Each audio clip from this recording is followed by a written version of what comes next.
Redeemer, Priest, and King, July 8. For such an high priest became us, who is holy, harmless, undefiled, separate from sinners, and made higher than the heavens. Hebrews 7:26. By divine direction, the tribe of Levi was set apart for the service of the sanctuary. In the earliest times, every man was the priest of his own household. In the days of Abraham, the priesthood was regarded as the birthright of the eldest son.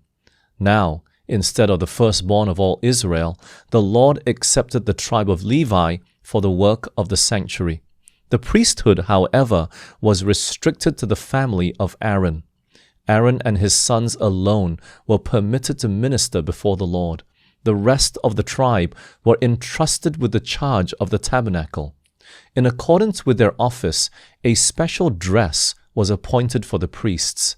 "Thou shalt make holy garments for Aaron thy brother, for glory and for beauty," was the divine direction to Moses.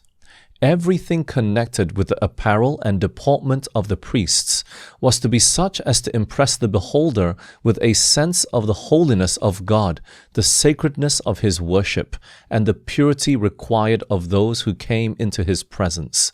Not only the sanctuary itself, but the ministration of the priests was to serve unto the example and shadow of heavenly things. Hebrews 8, verse 5.